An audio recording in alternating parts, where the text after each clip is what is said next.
To the next question, question number 4। बताओ भाई, what will be the answer for this question.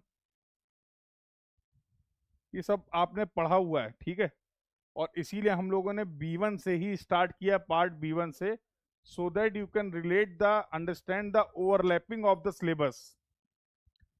पूरा का पूरा B1 पार्ट कर रहे हैं, सेक्शन हम लोग अटेम्प्ट कर रहे हैं, और इसमें अभी तक अगर आप देखेंगे तो बहुत ज़्यादा एडिशनल कुछ रिक्वायर्ड नहीं है।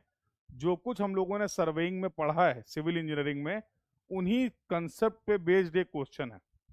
और अगर आप क्वेश्चन देखेंगे B2 सेक्शन के, तो really you will find very difficulty in that B2 section, क्योंकि वो पोर्शन उतना डिटेल्ड में आपके सिलेबस का पार्ट नहीं है in the case of civil engineering. So that's why I have recommended B1 और B2 में B1 को रिकमेंड किया था। ये सब कुछ पढ़ रखा आपने, ट्राइवर्स सर्वे। हाँ, देखो क्या बोला गया है। Let's solve this question. ये कितने नंबर का है? 1 नंबर का है, ठीक है। Figure below shows the open traverse PQRS। PQRS क्या होता था? Traverse, series of connected survey line. It may be open traverse, it may be close traverse. क्यों? अगर स्टार्टिंग पॉइंट और एंड पॉइंट सर्वे वर्क का सेम है तो that will be referred as the close traverse. Starting point of the survey work and the end point of the survey work are 2 different point. उस case में आपने बोला था sir ऐसे traverse को बोलेंगे ओपन ट्राइवर्स। P पॉइंट अलग है, S पॉइंट अलग है। डायग्राम जो दिया गया ओपन ट्राइवर्स है, इतना दिमाग लगाने की जरूरत नहीं है। वहां पर उसने बता भी दिया है कि ट्राइवर्स कैसा ओपन ट्राइवर्स है। बोला where P is the starting point of traverse and S is the end point of the traverse, which of the following is correct. तो ये 4 ऑप्शन दिए गए हैं, इनमें से कौन सा करेक्ट है ये आपको बताना है। इजिली बता सकते हैं। बोला angle R, PQR, angle R is the bearing. अरे भाई, बियरिंग के बारे में हम लोग को पता है, बियरिंग हमेशा नॉर्थ से मेजर करेंगे। याद है, नॉर्थ या साउथ दोनों से कर सकते हैं। होल सर्कल में अलग रिप्रेजेंटेशन था, और क्वाड्रेंट और रिड्यूस बियरिंग सिस्टम में अलग रिप्रेजेंटेशन था। तो फॉर एग्जांपल, अगर एक कोई अपनी लाइन AB है, इसकी बियरिंग को मेजर करना था, measure the angle from the north in the clockwise direction. Generally तो यही किया था ना, यस और नो। इसको बोला था बियरिंग। तो ये जो एंगल आपको दिख रहा है, एंगल R 32 डिग्री दे रखा गया है, क्या ये नॉर्थ से मेजर किया गया है? Answer is no. ऑल्दो आपको बियरिंग के बारे में भी पता है, डिफ्लेक्शन एंगल के बारे में भी पता है, इंक्लूडेड एंगल के बारे में पता है, यस और नो। आई एम गुड बेटा, अंश आई एम गुड। आप कैसे हो? तो पहला स्टेटमेंट तो गलत हो गया भाई। करेक्ट पूछा है, इनकरेक्ट पूछा? करेक्ट पूछा है। देख लेना भाई, गेट में ये भी बहुत खेल होता है, निपटा दो इसको। Angle P is the bearing. Angle P, yes, magnetic meridian, clockwise direction, ये सही है भाई।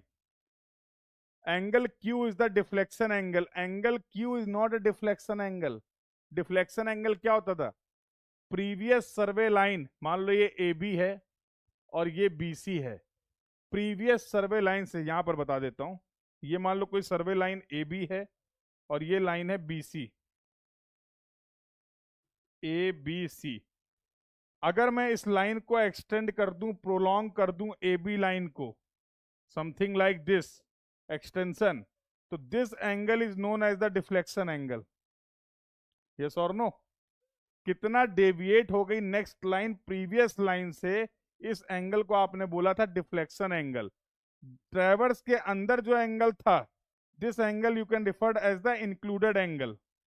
तो सबके बारे में बातचीत करी गई थी, यस और no.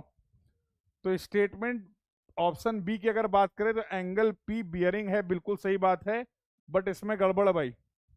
Angle Q deflection angle नहीं है, एंगल Q क्या है? इंक्लूडेड एंगल है, खत्म। अगला देखो, एंगल P बियरिंग है, हाँ है bearing. Angle R deflection angle है, 32 डिग्री है। एंगल Q इंक्लूडेड एंगल है, बिल्कुल सही। Correct answer will be C। Check कर लो, डी में भी कुछ ना कुछ गड़बड़ होगा, ठीक है, डी में भी कुछ ना कुछ गड़बड़ होगा। Sir remember me, I was there in Shreshth 2026 in, अच्छा, I attended entire transportation series and I have solve all the, अच्छा, सो ठीक है, थैंक यू अंश। और अभी गेट की तैयारी करो और अच्छा सा रिजल्ट लाओ। Whatever you have learn, जो कुछ भी अभी तक आपने सीखा है, whatever you have prepared, try to convert those efforts into the result, और हो जाएगा। क्लियर है?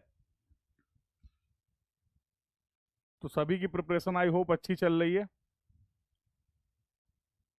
ठीक है, चलिए, तो प्रैक्टिस करते रहिए, रिवीजन करते रहिए, ideally you will able to crack the exam. तो भैया एक्सप्लेनेशन समझ में आ गया? इसमें क्या ऐसा था जो सर्वेइंग में आपने नहीं पढ़ा था?